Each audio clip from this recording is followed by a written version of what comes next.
Machine hallucinations. The term hallucinations has been used both in the world of neuroscience and also in the world of AI. Do they mean the same thing? In some senses, we could maybe question whether they need to mean the same thing. For example, Refik uses the term dream, the term consciousness, and so on in the context of machines and buildings. And do buildings or do machines dream, or are they conscious?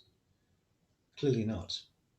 In fact, according to Anil Seth, it doesn't really matter too much.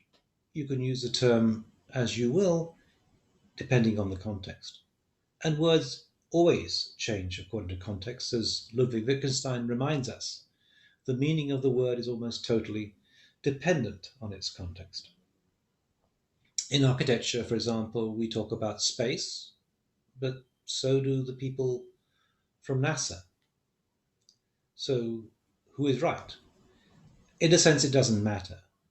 You can use the word hallucinations for both the domains of neuroscience and also for AI. AI machines can hallucinate images, and people also can hallucinate. In fact, we know from Oliver Sacks, who's one of the leading authorities on that, that hallucinations are really fascinating phenomena. But the term hallucination has been used extensively in the context of AI generated images, hallucinated images. This, for example, is an installation by Refik Anadol in Arctic House in New York. It's an installation which is based on a data set of thousands, even millions of images of New York that then are then processed, and then something is hallucinated onto the walls of this particular space. And what's happening increasingly is this kind of work is becoming hugely popular and hugely inspirational. This is a new genre, a new way of operating that brings buildings alive in an amazing way. So what we have then is a whole new genre that we could refer to as hallucinations, architectural hallucinations, machine hallucinations. But the key question then is how they connect with the world of neuroscience. We know, for example, in AI, that connectionism is modeled on the brain itself. So, can we see any connection between these extraordinary hallucinations, projections onto the wall by media artists such as Refik Anadol, and the hallucinations of the mind itself?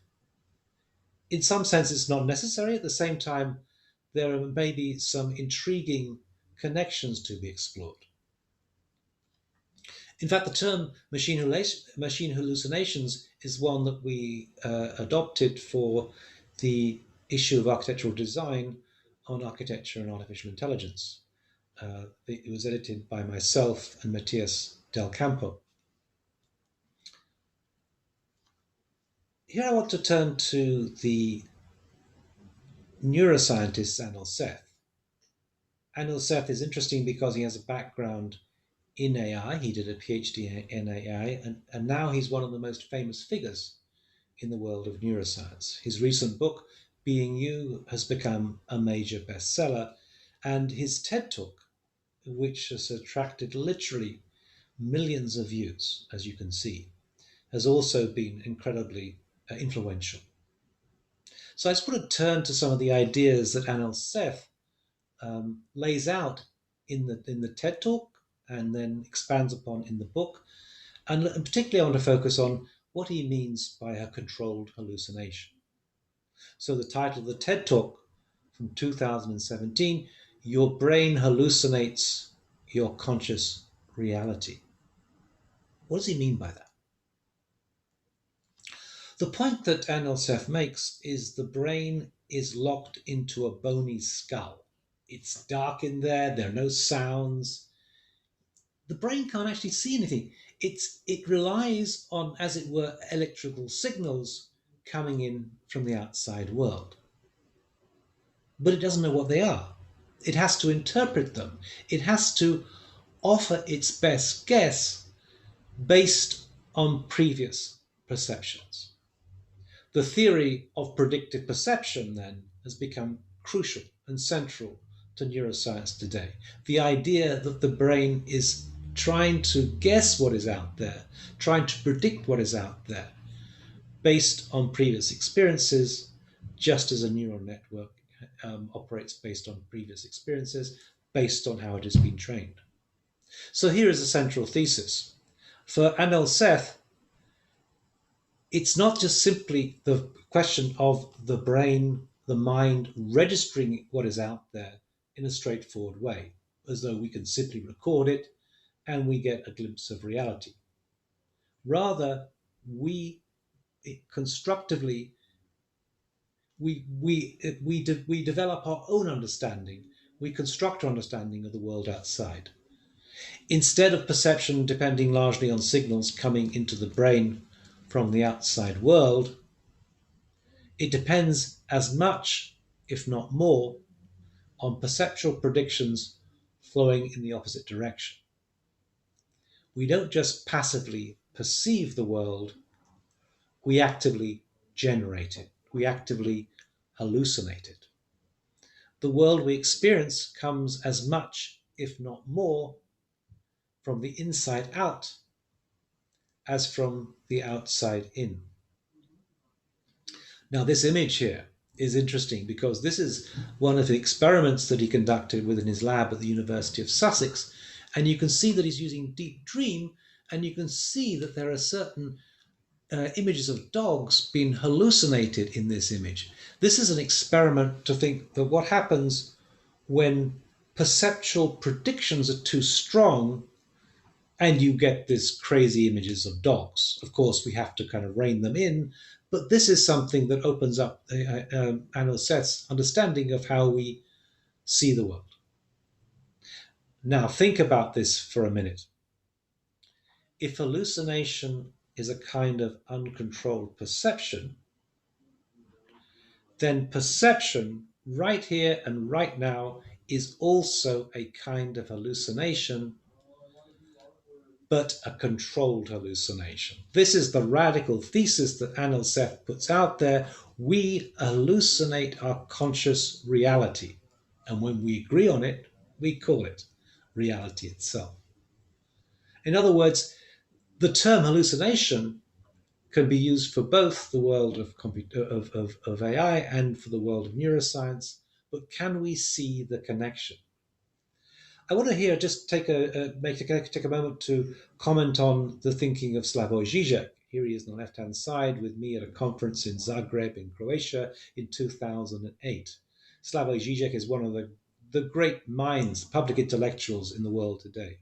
He comes from a Lacanian background, and if you're a Lacanian psychoanalyst, you don't think that you engage with reality. The only moment in which you engage with reality are moments of jouissance, a bit of a sweet moment of aesthetic contemplation. Instead, we see reality filtered through our imaginations, through the realm of fantasy. And the point that he makes is that opposition that's often put forward between reality and fantasy doesn't really make sense from the perspective of Lacanian philosophy because psychoanalysis, because we see reality through the lens of fantasy. Fantasy is constitutive of how we see reality. So here's Zizek. Far from being a kind of fragment of our dreams that prevents us from seeing reality as it effectively is, fantasy is constitutive of what we call reality. The most common bodily reality is constituted via a detour through the maze of the imagination. Then he goes on to say, the ultimate lesson of virtual reality is the virtualization of the very true reality. What does he mean by that? What he means is basically our understanding of reality is essentially virtualized. So in some senses, what virtual reality tells us is not how virtual reality is, but rather how virtual reality itself is. Let me repeat that. What virtual reality teaches us is not how virtual reality is, but rather how virtual reality itself is. Reality comes to us through the lens of the imagination, through the lens of fantasy. Here is a work by Memo Acton, one of the famous AI based artists who undertook a PhD in computer science at Goldsmiths in London, but is really well known as an artist. And this is an exercise he did where he trained neural networks on particular data sets. On the initial one that he used here is on the ocean and on rocks. So what happens is that he then uses cycle GANs here to go and interpret what is happening on the left-hand side, which essentially is him playing around with kind of cloths and things, and then seeing how the neural network begins to read that through the filter, through the lens of the database on which it has been trained. So here you see some electrical items positioned on the left-hand side, and then read through the lens of this neural network, they appear as rocks in the ocean. And this is fascinating. It's fascinating because in many ways he's following exactly what Anil Sith is saying, and he's exploring the potential how you can use neural networks to hallucinate possibilities and become a lens by which we look at the world. So here, another neural network, this one trained on fire, images of fire.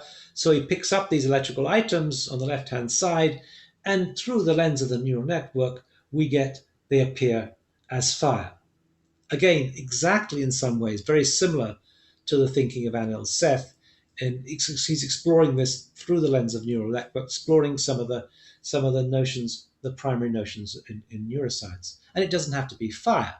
It could be many other things. You could, for example, take clouds. You could take a database of images of clouds and train a neural network on those clouds, and then your electrical items on the left-hand side appear as clouds. Or you could train it on flowers.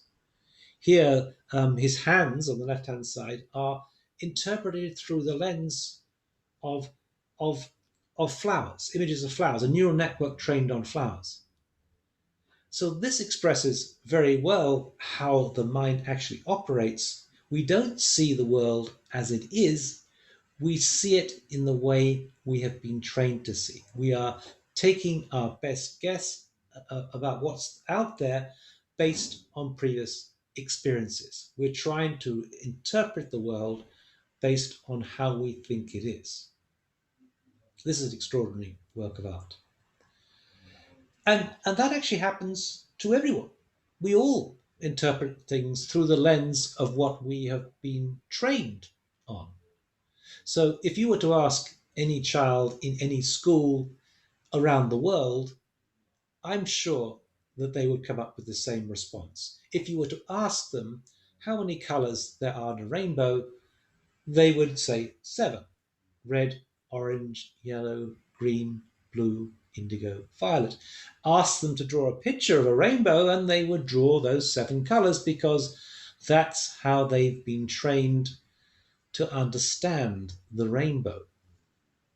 But a rainbow itself has got a whole spectrum of different colors, an infinite number of different colors. So, why is it that we interpret the rainbow as having only seven colors? And much of this is culturally determined. If you're an Eskimo, you could see 20 or so different kinds of snow. To those who are not familiar with snow, it's just snow. But if you're trained to understand those different forms of snow, you can see those different forms of snow.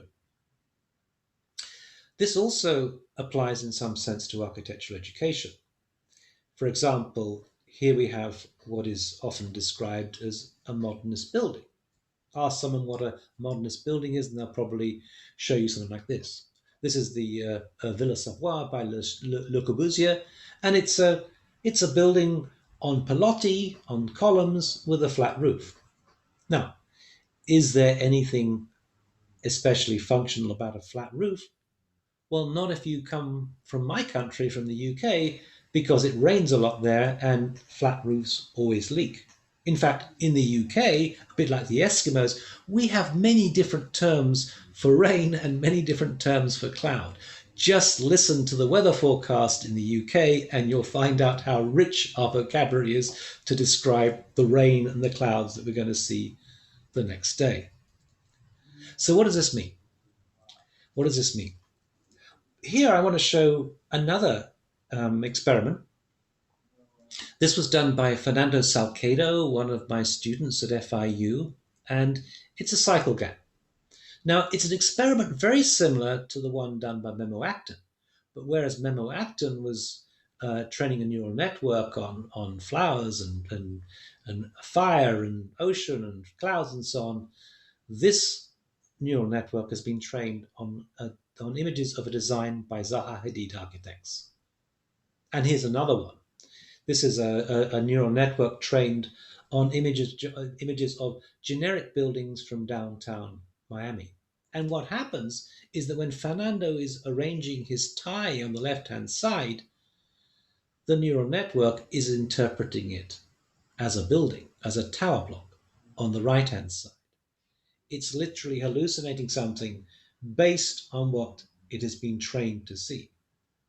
So here we are, and then Fernando is manipulating his clothes on the left hand side, a T-shirt or something, and what we're seeing on the right hand side is that image on the left through the lens of a neural network, which is giving us this extraordinary view that is hallucinated based on the work of Zaha Hadid. So what does this prove? What does this say? Well, it doesn't actually prove anything, it's just an argument by analogy, but it opens up the possibility that we have been trained to see the world in a particular way, just as neural networks can be trained to see the world. In other words, there is potentially an architectural lens coming in there, and you can read the world as an architect in a certain way.